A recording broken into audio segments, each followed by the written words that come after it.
तो आप हाँ एक प्रयास से स्टार्ट करेंगे।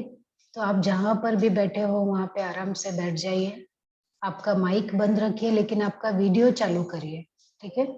और सीधे होके बैठ जाइए, कमर सीधी, गर्दन सीधी, आंखें बंद कीजिए। Back and neck straight, eyes closed. 3 Omkar chanting. Breathe in,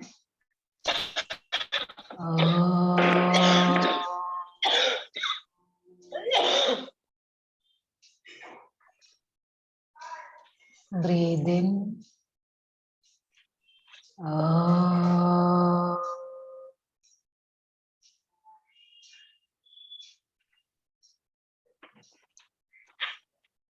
breathe in,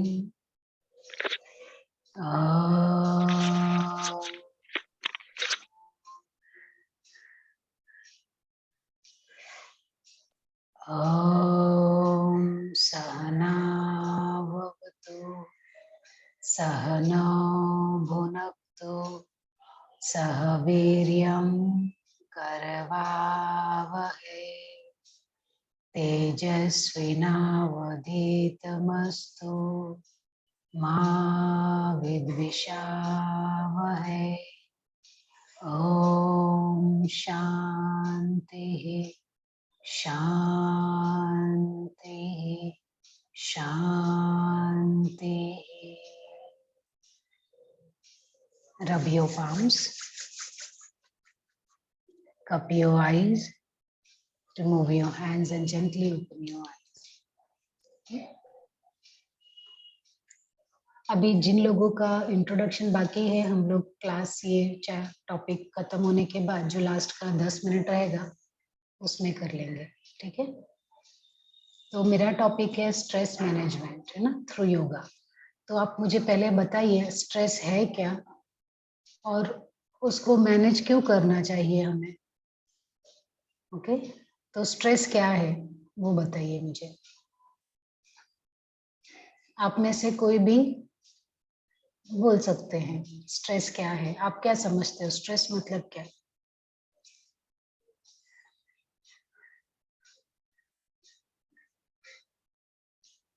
आपका माइक हाँ चालू कीजिए और बताइए। बालाजी सर वो अपने आप को अनम्यूट कर सकते हैं ना।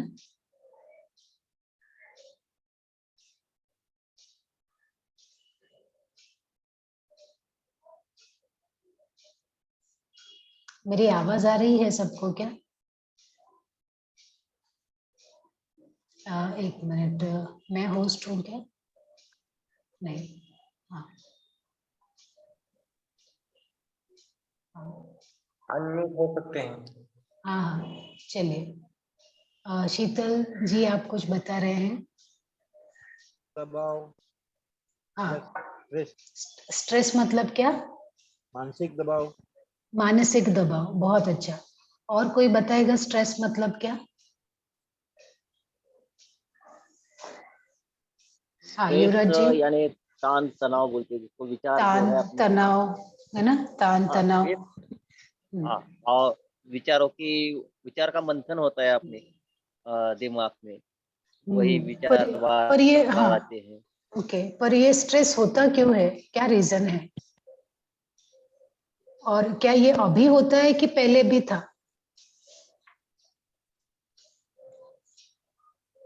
अगर आप पहले भी था। पहले भी था, ठीक है। और क्या कारण क्या है, ये स्ट्रेस होने का क्या कारण है, आपको क्या लगता है। आ, बाहर के जो विचार है वो हम अपने भीतर लेते हैं और उसको वैसे ही रखने से तान तनाव बढ़ जाता है। ओके, और कोई क्या कारण है, तनाव आने का कारण क्या है, हमें स्ट्रेस क्यों आजकल होता कोई है। हाँ हाँ बताइए, प्रतीक्षा जी बोलिए ना। आजकल कोई भी एक दूसरे से बात पूरी तरह से नहीं कर रहा है।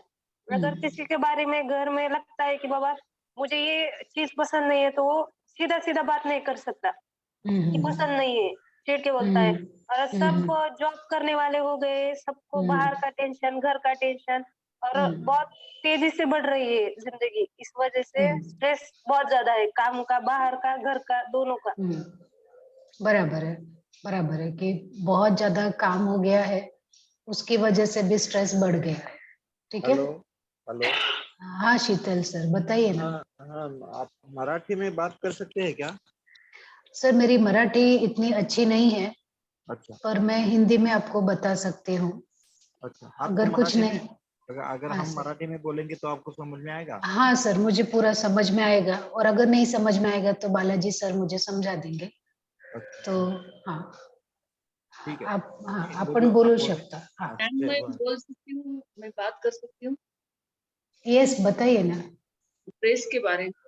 हाँ मुझे हाँ ये लगता है बता। कि अगर हमारी ब्रीथ नॉर्मल से भी मैं कहूंगी कि अत्यंत संथ गतीने जर होत असेल हाँ तर तेच येणार नाही, हा माझा अनुभव आहे. बराबर बराबर। ओके और कोई। Hello hello.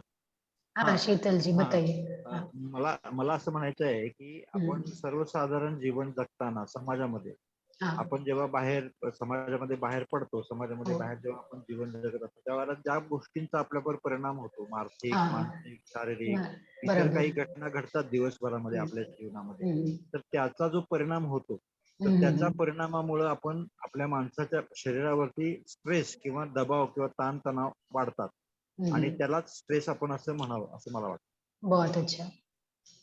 ठीक है, तो सभी लोगों को मालूम है तनाव क्या है, और कहीं ना कहीं आपको तनाव के एक कारण तो नहीं, बहुत सारे कारण हो सकते हैं।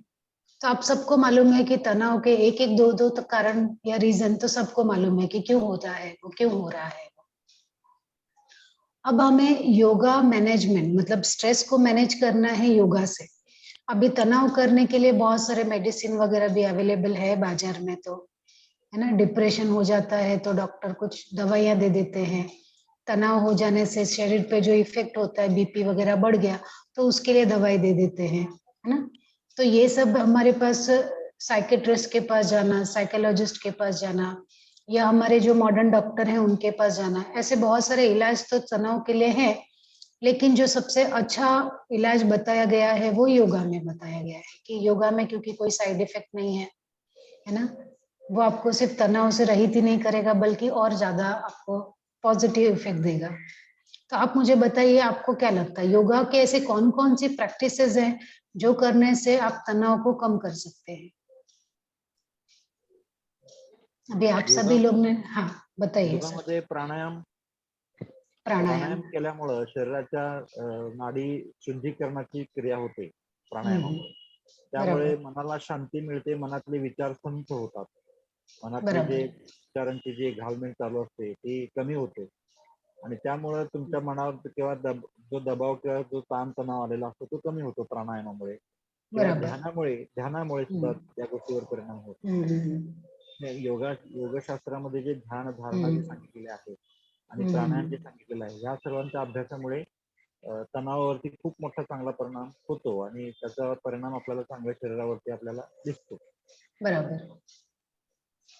और कोई।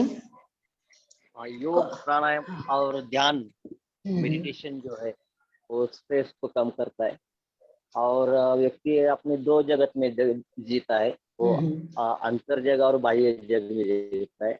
बाह्य जगत में व्यक्ति, वस्तु और परिस्थिति रहती है, और तीनों का प्रेशर हमारे ऊपर रहता है। और अंतर जग जो है मन, बुद्धि, चित्त, अहंकार रहता है। मन, बुद्धि, चित्त, अहंकार का प्रभाव व्यक्ति, वस्तु, परिस्थिति पर रहना चाहिए, मगर यहाँ पर कुछ उल्टा होता है। व्यक्ति, वस्तु, परिस्थिति का अपने ऊपर प्रभाव रहता है, इसलिए स्ट्रेस बढ़ता है। बहुत अच्छा। ठीक है, तो आप में से सभी लोगों को, क्योंकि सभी का बैकग्राउंड बहुत अच्छा है योगा में, सभी लोगों ने लेवल 3 क्वालिफाई किया है, तो उसकी वजह से आपको ये भी मालूम है कि तनाव है क्या, और तनाव किस कारण से होता है, और तनाव दूर करने का उपाय क्या है। ऐसे तो अगर अभी आपको बोला जाए तो आप उसके ऊपर बहुत अच्छा आंसर भी लिख पाओगे, है ना। लेकिन फिर भी अभी हमारा जो MA है उसके हिसाब से, है ना, और थोड़ा मैं उसमें क्या ऐड कर सकती हूँ, है ना, वो हम लोग देखते हैं। तो आपके पास जो नॉलेज है वो तो बहुत अच्छा ही है, बस उसमें मैं थोड़ा सा और ऐड ऑन करूंगी। ये शायद आप में से कुछ लोग हैं उनको वो भी मालूम होगा। ठीक है, तो मैं आपको यहाँ पे पीपीटी शेयर कर रही हूँ।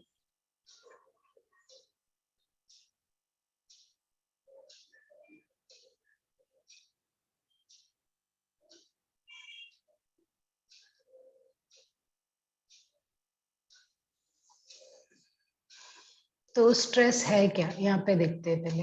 Okay, what is stress. ठीक, जब आपको किसी चीज के लिए, अभी यहाँ पे इमेज से सीधा दिख रहा है आई हेट यू, मतलब स्ट्रेस जब आता है ना आपके मन में, तो पहला रिएक्शन क्या होता है कि आपको उस चीज से ही थोड़ा सा हेट हो जाता है, थोड़ा नफरत जैसा आ जाता है, या ऐसा लगता है कि इससे दूर रहना है मुझे। You don't like that thing.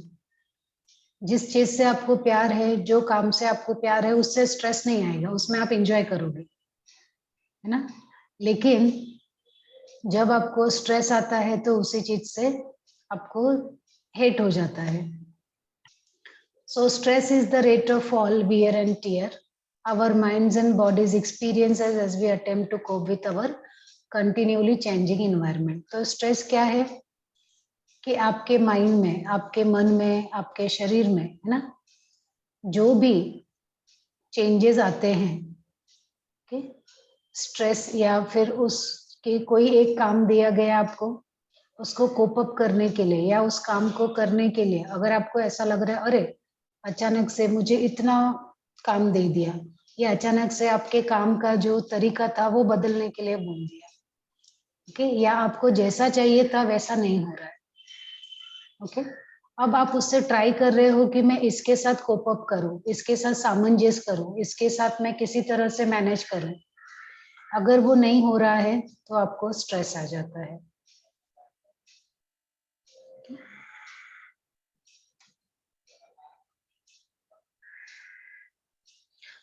अभी स्ट्रेस ऐसा तो नहीं है कि आज ही है, स्ट्रेस पहले भी था, है ना। योग वशिष्ठ के टाइम से ही साइकोसोमेटिक डिजीज के बारे में बताया है, मानसिक रोग के बारे में चर्चा की गई है। योग वशिष्ठ जब लिखा गया था उस ग्रंथ में भी इसकी चर्चा है। तो मानसिक जो ये तनाव है वो पहले से ही है, लेकिन आज हमारे 21st सेंचुरी में ये थोड़ा ज्यादा ही बढ़ गया है ना, टेंशन के रूप में। ओके, और ये क्यों हो रहा है पता है, हमारे लिए एक शब्द है प्रोग्रेस, है ना, जो हमने अपने मॉडर्न लाइफस्टाइल में बना के रखा है कि हमें प्रोग्रेस करना है।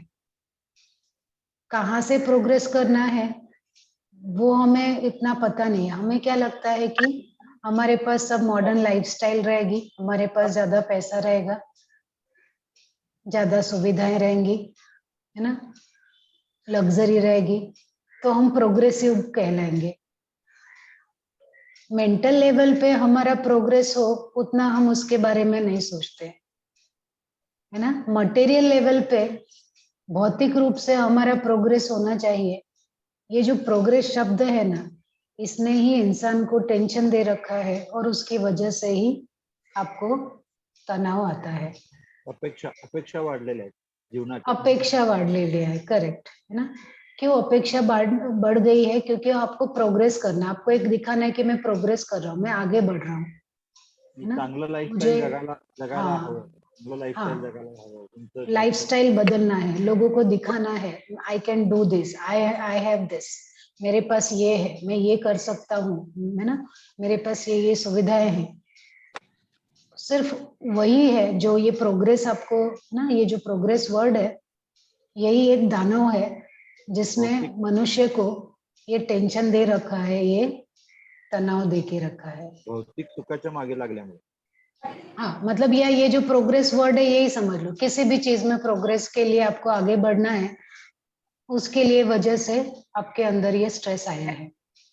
अब ये जो स्ट्रेस शब्द है ना, इसका ये लैटिन वर्ड से आया है ना, स्ट्रेंजर, जिसका मतलब होता है ड्रॉ टाइट, है ना, टाइट हो जाना, कड़क हो जाना, तनाव में भी आप बोलते हो ना। अभी जिसको नहीं बात करना है ना, अगर आपको कुछ बोलना है तो ही आपका माइक खोलो, नहीं तो आपका माइक बंद रखो। ये iPhone 7 जो है आपका माइक बंद रखिए, अगर आपको कुछ बोलना है तो पूछो, नहीं तो माइक बंद रखिए। ठीक है, जैसे ही आपको कुछ बोलना रहेगा आप ओपन कीजिए mic, I have no issue. कुछ बताना है, पूछना है तो उसके लिए, क्योंकि रिकॉर्डिंग हो रहा है ना, तो रिकॉर्डिंग में क्या होता है कि आवाज आती है तो आपको बाद में पसंद नहीं आएगी वो रिकॉर्डिंग। अभी सामने थोड़ा कम है, लेकिन रिकॉर्डिंग सुनते समय वो ज्यादा परेशान करता है। ठीक है, तो अभी जो ये स्ट्रेस वर्ड है ओरिजिनेट हुआ है लैटिन से, है ना, लैटिन वर्ड स्ट्रिंजर से। इसका मतलब होता है ड्रॉ टाइट, कड़क हो जाना, है ना। तो स्ट्रेस मतलब कड़क हो जाना, तनाव में आ जाना।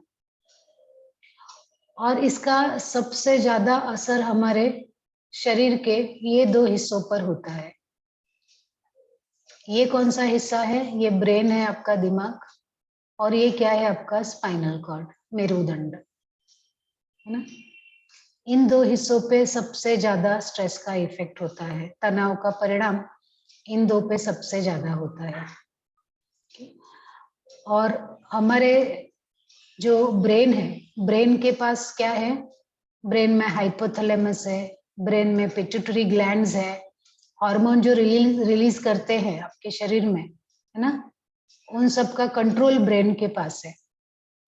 और उसकी वजह से ही आपके शरीर के जो दूसरे ऑर्गन है, दूसरे अंग है, उनके ऊपर भी स्ट्रेस का, तनाव का असर जाता है। लेकिन तनाव का असर सिर्फ आपके ब्रेन और स्पाइनल कॉर्ड में ही नहीं होता है, बल्कि इन दोनों की वजह से आपके शरीर के बाकी जो ऑर्गन है ना, या बाकी जो 9 सिस्टम है, वो पूरे 9 सिस्टम के ऊपर तनाव का असर आप देख सकते हो। सबसे पहले होता है मस्कुलर स्केलेटल सिस्टम पे। मस्को स्केलेटल सिस्टम आपने पढ़ा है, मांसपेशियां आपकी, है ना। तो जब तनाव आता है ना, जब स्ट्रेस आता है, तो आपके मसल्स, आपकी मांसपेशियां कैसे हो जाती हैं? कड़क हो जाती हैं, है ना, टेंशन में आ जाता है। ठीक, और आपका जो शरीर है ना, वो क्यों कड़क हो जाता है? क्योंकि आपके शरीर को क्या लगता है कि कुछ तो है जो हमें इंजरी देने वाला है, कोई चीज है जो मुझे नुकसान पहुंचाने वाली है। जैसे एक रिएक्शन होता है, अगर आप बैठे हो और किसी ने कुछ, जैसे वो छोटा बच्चा है ना, उसको मारने के लिए आप सिर्फ हाथ उठाओ, वो कैसे कर लेता है? ऐसे, है ना, बॉडी को कड़क कर लेता है। या आपको भी ऐसे कुछ लगेगा कि कोई चीज सामने से आ रही है, अपने आप को प्रोटेक्ट करने के लिए आप क्या करते हो? पूरे शरीर को कड़क करते हो ना।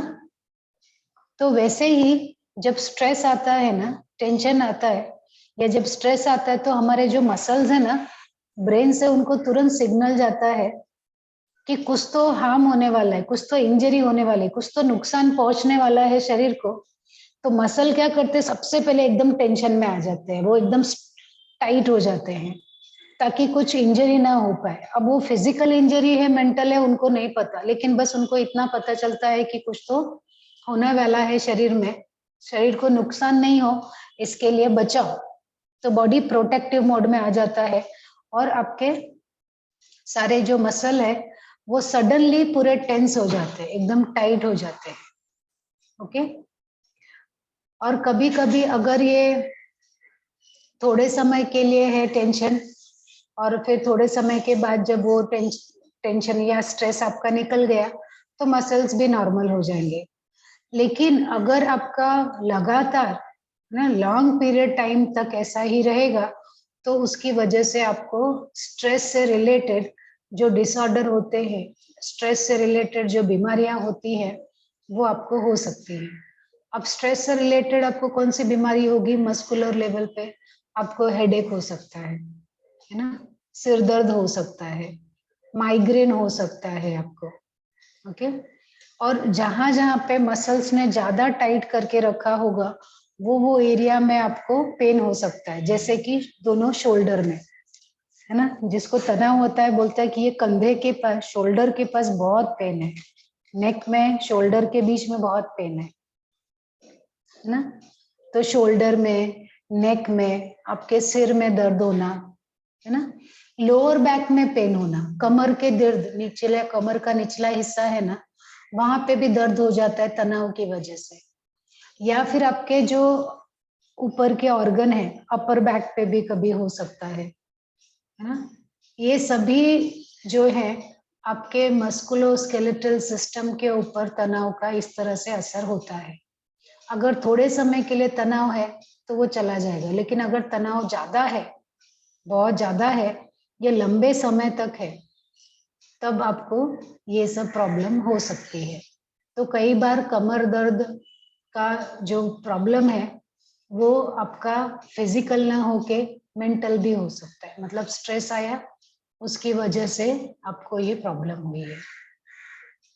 ओके, अब इसके बाद हम लोग देखते हैं कि हमारे रेस्पिरेटरी सिस्टम पे कैसे असर होता है। आपका जो रेस्पिरेटरी सिस्टम मतलब आपका जो श्वसन तंत्र है उसके ऊपर कैसे प्रभाव पड़ता है।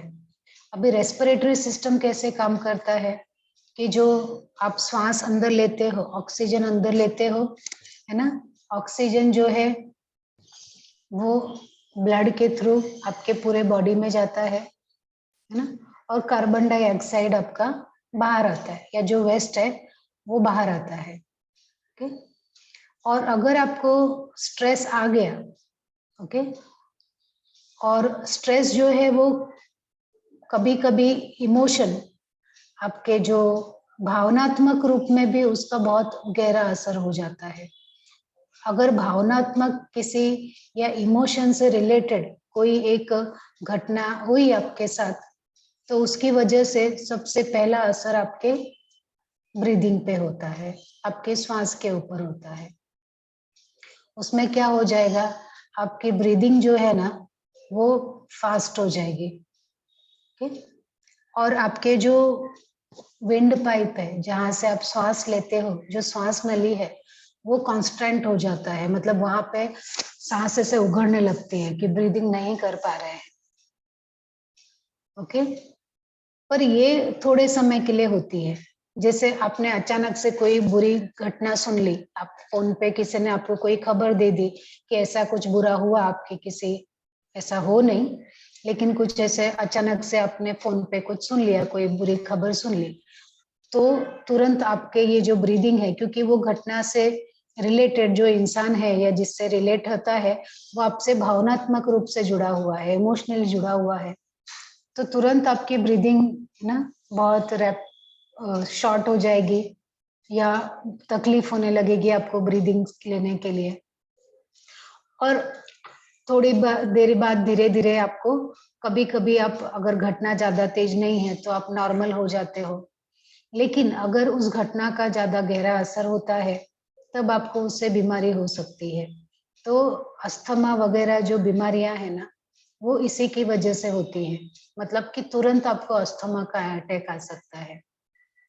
ओके, या ब्रीदिंग लेने में ही आपको बहुत तकलीफ हो सकती है।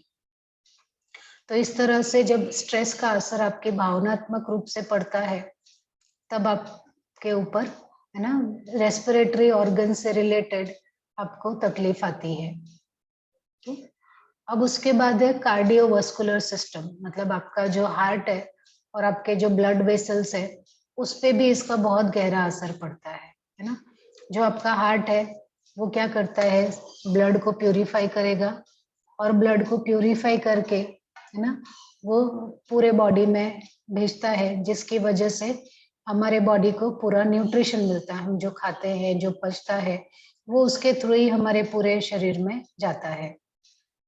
लेकिन अगर सडनली आपने कुछ ऐसे, कुछ आपके साथ हुआ या कुछ सुना या कुछ अचानक काम आ गया और उस काम को आप कोप अप नहीं कर पा रहे हो, है ना, कोई मीटिंग की डेडलाइन आ गई, है ना, या आप बहुत बुरे ट्रैफिक में फंस गए, आपको कहीं पहुंचना था, ओके, या फिर कहीं सडनली कुछ एक्सीडेंट हो गया गाड़ी चलाते समय, या आप गाड़ी एक्सीडेंट होने वाला है और आप बचाना चाहते हो, है ना, तो अचानक से ये जब चीजें होती हैं तो उसकी वजह से अचानक से आपको हार्ट अटैक भी आ सकता है, क्योंकि वो जो चीज थी उसने सडनली आपके हार्ट के ऊपर असर डाला।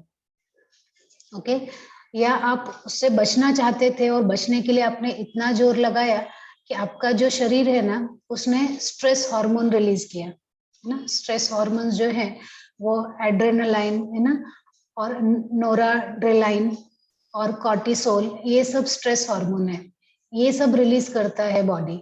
और जब बॉडी ये सब रिलीज करता है तो उस समय एक अलर्टनेस आ जाता है कि बॉडी को बचाओ, ओके, शरीर को बचाओ। अब बचाने के लिए हार्ट को बहुत ज्यादा तेजी से पंप करना पड़ता है, उसकी वजह से ब्लड प्रेशर बढ़ जाएगा।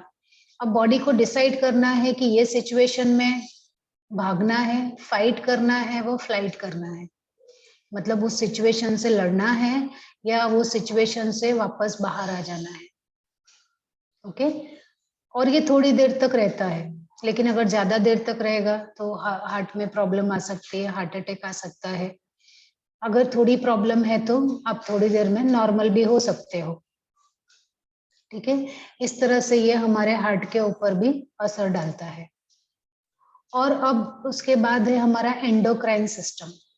अभी एंडोक्राइन सिस्टम तो जो है वहां पे कौन कौन से ऑर्गन है आपके, है ना, जिसको HPA एक्सिस बोलते हैं, HPO एक्सिस भी, कि वहां पे है आपका हाइपोथैलेमस, पिट्यूटरी ग्लैंड, है ना, और आपके जो ऑर्गन्स है।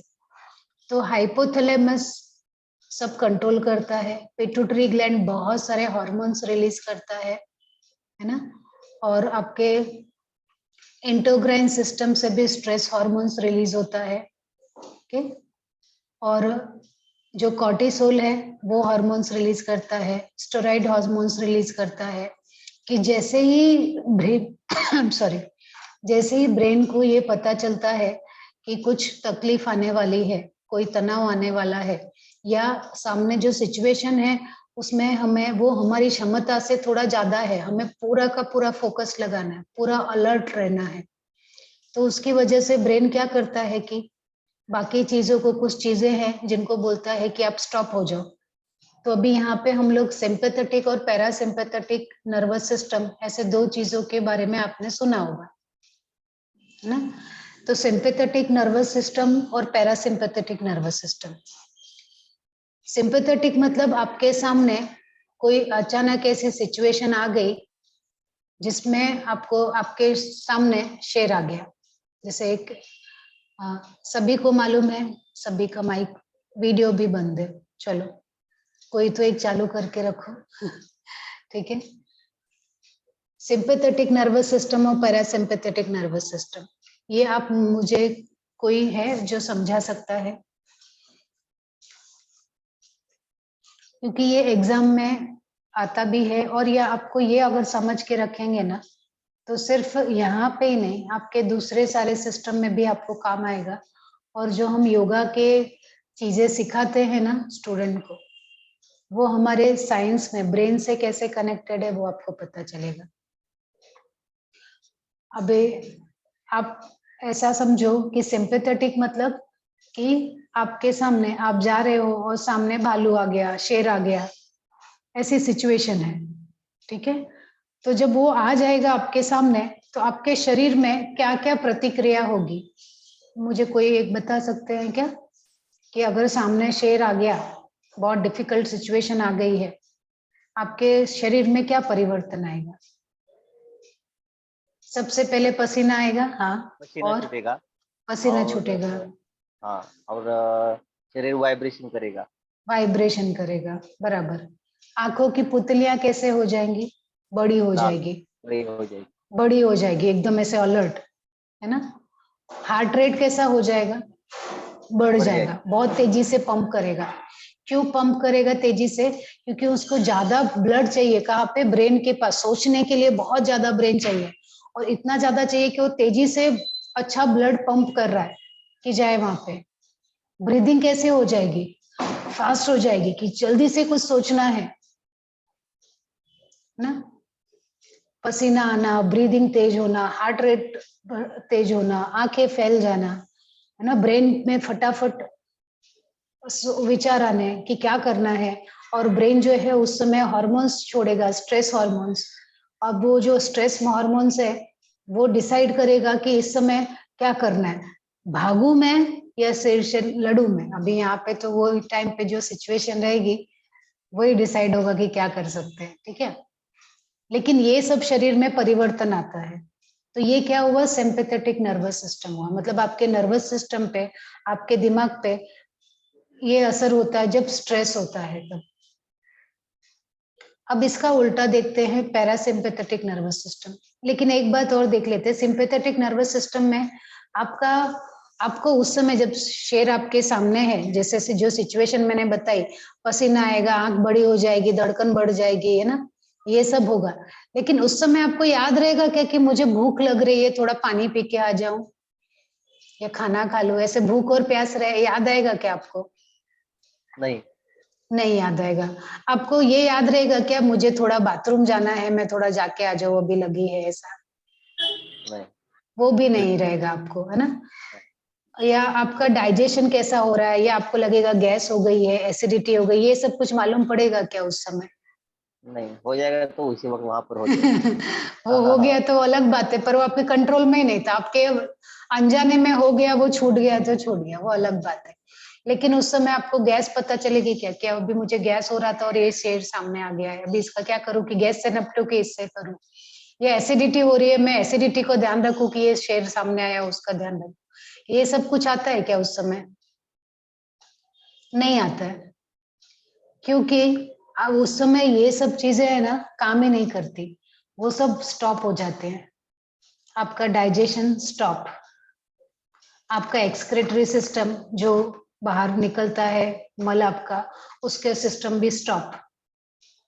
ठीक है, भूख प्यास जो लगने वाले जो हार्मोन्स है वो भी स्टॉप। ये सब काम करना ही बंद कर देते। काम कौन करता रहता है? बाकी सब लोग। जैसे कि लड़ाई का समय आ गया, वार का समय आ गया, तो कौन जाता है? युद्ध के लिए लड़ने कौन जाता है? जो सैनिक होते हैं वो जाते हैं ना। तो वैसे ही हमारे सैनिक कौन कौन है? हमारा हार्ट है ना, ब्रीदिंग है, या हमारे ब्रेन है, वो लोग सब काम करेंगे। क्या करना है, फटाफट सोचो और उसके लिए ब्लड सप्लाई दो उसको। ये सब सिंपैथेटिक नर्वस सिस्टम में होता है। जब आपको तनाव आता है, जब आपको टेंशन आता है, जब आपके सामने सिचुएशन ऐसी आ जाती है कि जो आपके कंट्रोल में नहीं है। अब इसका उल्टा है parasympathetic nervous system. Parasympathetic nervous system में क्या होता है? अब आपका उल्टा होगा। अब इसमें क्या होगा कि आपका जो तनाव है ना, आंखों की पुतलियां नॉर्मल रहेगी, आपका जो हार्ट रेट है वो नॉर्मल रहेगा, ब्रीदिंग अच्छी रहेगी। ये सब होने से क्या होता है? अभी इनका काम नहीं है, तो अब क्या होगा? आपका जो डाइजेशन है ना वो बढ़ जाएगा, क्योंकि अभी ज्यादा कुछ जरूरत नहीं है कि ब्रेन को ज्यादा ब्लड चाहिए, वो ब्रेन नॉर्मल फंक्शन करेगा। ये थोड़ा सा ब्रेन तो उस समय सुस्त भी हो जाएगी, थोड़ा आंख बंद करके शांति से बैठ जाता हो, है ना। पैरासिम्पैथेटिक में आंख बंद कर लोगे। आंख बंद करने से क्या होगा? पुतलियों को कोई जरूरत नहीं है, ब्रेन को ज्यादा ब्लड की जरूरत नहीं है ना, ब्रीदिंग को ज्यादा फोर्स की जरूरत नहीं है, वो भी नॉर्मल है। तो बाकी सब चीजें काम करेंगे, आपका डाइजेस्टिव सिस्टम है वो बढ़ जाएगा, है ना, खाना अच्छे से पचेगा। एक्सक्रीटरी सिस्टम है, जो मल निकालने के सिस्टम है, वो भी अच्छे से काम करने लगेंगे। ओके। और आपके जो हार्मोन्स रिलीज करने वाले हैं कि अब खाना पचाने वाला हार्मोन्स है, डालो, पानी प्यास लगने वाले हार्मोन्स है, डालो, है ना। तो वो हार्मोन्स भी अपने अपने टाइम पे सब रिलीज करने लगते हैं। तो ये क्या है? पैरासिम्पैथेटिक नर्वस सिस्टम है। समझ में आया सबको सिंपैथेटिक और पैरासिम्पैथेटिक नर्वस सिस्टम? सिंपैथेटिक याद आया तो शेर, स सिंपैथेटिक और स शेर याद रखो। पैरासिम्पैथेटिक में प्राणायाम याद रखो, पैरा और प्राणायाम। ओके। तो सिंपैथेटिक में शेर आ जाएगा तो क्या क्या शरीर में परिवर्तन होगा, और पैरासिम्पैथेटिक में प्राणायाम करने के बाद क्या क्या फायदा होगा वो याद रखो। ओके। तो हमारा जो योगा है ना, जब हमारा ब्रेन सिंपैथेटिक में होता है तो योगा करके हम उसको पैरासिम्पैथेटिक में कन्वर्ट करते हैं। क्लियर है यहाँ तक? ओके।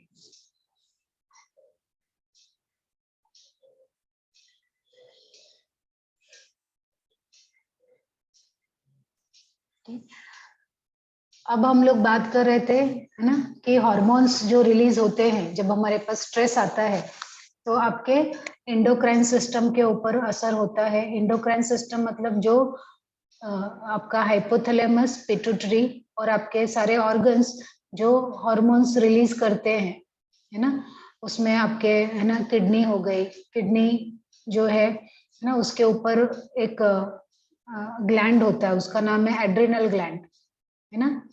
वो कॉर्टिसोल जो है वो उसका प्रोडक्शन बढ़ा देता है। कॉर्टिसोल करके एक हार्मोन होता है, उसका प्रोडक्शन बढ़ा देता है जब स्ट्रेस आता है। तो उससे क्या होता है कि हम एकदम जग जाते हैं, मतलब नींद नहीं आती, एकदम ऐसे फोकस ज्यादा बढ़ जाता है। या हमारे जो, है ना, तनाव ज्यादा आने से फिर वो नींद हट जाती है वहां से, ना, नींद चली जाती है, अब नींद नहीं आएगी, एकदम वेकफुल स्टेट आ जाता है।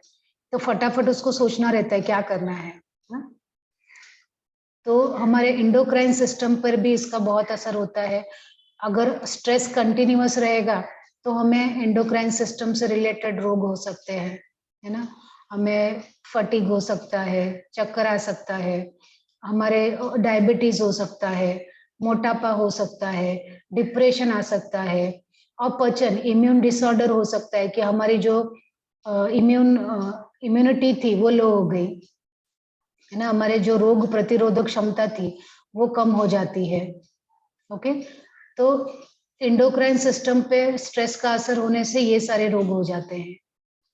अब उसके बाद है गैस्ट्रो इंटेस्टाइनल सिस्टम, मतलब आपके जो खाना पचाने वाले जो ऑर्गन्स है ना, आपके लार्ज इंटेस्ट, स्मॉल इंटेस्टाइन है, लार्ज इंटेस्टाइन है, आपके लीवर है, पैनक्रियाज है, ये सब जो सिस्टम है उनके ऊपर भी असर होता है, जो मैंने अभी आपको बताया, है ना, कि वो लोग काम करना ही बंद कर देते हैं।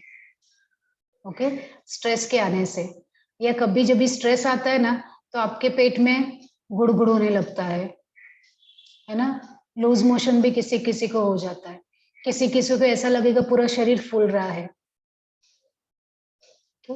तो ये किसकी वजह से होता है? स्ट्रेस की वजह से होता है। और किसी किसी को ऐसा होता है कि स्ट्रेस में ना वो बहुत सारा खाना खाने लगते हैं, है ना, उनको ऐसा लगता है बहुत भूख रहेगी, मतलब भूख से ही अपने उस स्ट्रेस को कम करना चाहते हैं। कोई कोई क्या करते हैं, अल्कोहल, दारू पीने लगते हैं स्ट्रेस में आने के बाद, तंबाकू खाना, दारू पीना, है ना, ये सब खाने लगते हैं। तो इनसे क्या होता है कि आपके अंदर एसिडिटी बढ़ जाती है शरीर में, और एसिड रिफ्लेक्स होता है, मतलब एसिडिटी बढ़ जाती है, सीने में जलन होने लगती है ना। तो इन सब की वजह से आपका जो डाइजेस्टिव सिस्टम है वो भी थोड़ा पुअर हो जाता है, या आपका जो खाना पचाने की क्षमता है ना, वो कम हो जाती है, या फिर वो ठीक से पचता नहीं है, तो डकार आना, गैस होना, शरीर का फूलना, ये सब आपको बीमारियां हो सकती हैं। ओके, या कभी वोमिटिंग भी सेंसेशन हो जाता है क्योंकि आपका अपेटाइट, पाचन अच्छा नहीं है। ओके, और सबसे ज्यादा असर होता है आपके बॉवेल पे मूवमेंट पे, मतलब कि आपका जो एक्सक्रीशन है, मतलब मल निकालने के जो ऑर्गन्स है एक्सक्रीटरी सिस्टम के, उन पे सबसे ज्यादा असर होता है, क्योंकि जैसे ही स्ट्रेस आ जाता है सिंपैथेटिक नर्वस सिस्टम एक्टिव हो जाता है, जिसकी वजह से डाइजेशन रुक जाता है। डाइजेशन रुक गया तो एलिमिनेशन क्या होगा, जो चीज पची ही नहीं वो बाहर कहाँ से निकलेगी, तो सबसे पहले कॉन्स्टिपेशन हो जाता है। तो अगर आपको ये जानना है कि आपको स्ट्रेस है कि नहीं है, अगर आपको कॉन्स्टिपेशन है, कॉन्स्टिपेशन होना मतलब कि आप जब सवेरे उठते हो, सवेरे उठने के आधे घंटे के अंदर आपका मोशन हो जाना चाहिए। अगर आधे घंटे के अंदर मोशन नहीं हो रहा है तो इसका मतलब आपको कॉन्स्टिपेशन है, और इसका मतलब आपको तनाव है। ओके, तो आपके बॉवेल मूवमेंट पे भी इसका असर हो जाता है, एक्सक्रीटरी सिस्टम पे। आपके नर्वस सिस्टम का तो मैंने बताया ही, सिंपैथेटिक पैरासिम्पैथेटिक नर्वस सिस्टम पे किस तरह से ये असर करता है ना। और उसके अलावा आपके रिप्रोडक्टिव सिस्टम पे भी स्ट्रेस का बहुत ज्यादा फर्क पड़ता है, क्योंकि रिप्रोडक्टिव सिस्टम या हमारा जो है ना, स्पेशली मेल और फीमेल दोनों के सेक्स हार्मोन्स पे इसका असर पड़ेगा, क्योंकि हार्मोन्स कहाँ से रिलीज होते हैं? आपके पिट्यूटरी ग्लैंड से, ब्रेन से। और स्ट्रेस कहाँ हो रहा है? ब्रेन को ही सबसे ज्यादा अफेक्ट कर रहा है। तो स्ट्रेस की वजह से आजकल है ना, इनफर्टिलिटी बहुत बढ़ गई है, है ना। बच्चा पैदा करने की जो क्षमता है वो लोगों में कम होती जा रही है। किसकी वजह से? स्ट्रेस की वजह से, क्योंकि टाइम पे हॉर्मोन्स रिलीज नहीं होता है, या जो सेक्सुअल हॉर्मोन्स है वो रिलीज नहीं होता है। क्यों? क्योंकि स्ट्रेस इतना ज्यादा है कि ये सब चीजें किस में आएंगी? जब मन शांत होगा तब हॉर्मोन्स वो सब रिलीज करेगा ना। मैंने क्या बताया, जब पैरासिम्पैथेटिक प्राणायाम वाला करोगे तब जाके ये सब हॉर्मोन्स जो एक्स्ट्रा काम करेंगे ना, हॉर्मोन्स। लेकिन जब सिंपैथेटिक में है तो वो क्यों काम करेंगे? तो ब्रेन बोलेगा कि नहीं, मुझे बहुत तनाव है, मुझे उसके लिए ब्लड चाहिए, अभी मेरे पास ये खाना पचाने वाला, बच्चा पैदा करने वाला हॉर्मोन्स रिलीज नहीं करना है, वो अभी वो सब बाद में करेंगे, सेकेंडरी है वो। पहला प्राइमरी क्या है कि शरीर को बचाना है ना। तो इस तरह से हमारे रिप्रोडक्टिव सिस्टम के ऊपर भी बहुत फर्क पड़ता है। मेल में तो ठीक है, फीमेल में तो उनके जो मेंस्ट्रुअल साइकिल है ना, उसके ऊपर ही उनका वो साइकिल ही डिस्टर्ब हो जाता है फीमेल का। और आजकल तो पीसीओडी, पीसीओएस जैसे जो प्रॉब्लम है ना, वो लाइफस्टाइल डिसऑर्डर और स्ट्रेस की वजह से सबसे ज्यादा होते हैं। ठीक है। और उसके अलावा इरेगुलर मेंस्ट्रुअल साइकिल हो जाएगा, जो पीरियड है वो बहुत पेनफुल रहेगा, बहुत है ना, बोलेंगे बहुत दर्द हो रहा है, पेट में क्रैम्प आ रहा है ना। ये आपका जो पीरियड है, साइकिल है, यूजुअली आपका 3 दिन से 6 दिन 7 दिन का होना चाहिए। तो स्ट्रेस की वजह से कभी वो बहुत ज्यादा भी हो सकता है या कभी नहीं भी आ सकता है, दोनों हो सकता है।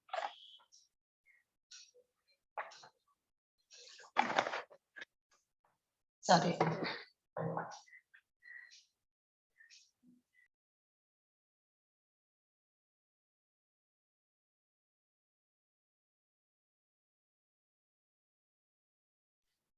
सॉरी। और क्योंकि फीमेल के पीरियड्स इरेगुलर है या फिर है ना, उससे रिलेटेड कोई डिसऑर्डर आ गया तो प्रेगनेंसी में प्रॉब्लम हो जाती है ना। और मेनोपॉज में भी, जैसे कभी कभी ऐसा होता है कि अर्ली मेनोपॉज भी आ जाता है स्ट्रेस की वजह से। ऐसे मैंने कई फीमेल देखे हैं जो 30 साल की उम्र में ही उनको मेनोपॉज हो रहा है। क्यों? क्योंकि उनका जॉब का इतना ज्यादा स्ट्रेस है ना कि वो कोप अप नहीं कर पाते। लेकिन ऐसी बहुत सारी फीमेल हैं जिनका पीरियड खत्म होके 6 महीना हो गया है, मेनोपॉज में वो चली भी गई है, लेकिन योगा करके फिर से रेगुलर पीरियड आया है। तो योगा का बहुत ज्यादा ही रोल है इन सब में। ओके। तो आपको पता चला ब्रेन और स्पाइनल कॉर्ड या हमारे सारे ऑर्गन्स में स्ट्रेस का कितना ज्यादा असर होता है। क्लियर है ये? अभी ये आगे का हम लोग आपके नोटबुक में लिखना कि स्लाइड नंबर 4 कंप्लीटेड। तो हम लोग नेक्स्ट टाइम से स्लाइड नंबर 5 कंटिन्यू करेंगे। प्लीज आपके नोटबुक में लिखो, क्योंकि अगर मैं भूल गई तो आपको याद रहेगा। अभी मैं यहाँ पे स्टॉप करती हूँ। आपको जो कुछ पूछना है या शेयर करना है उसमें ऐड करना है, बताइए। शीतल जी बताइए।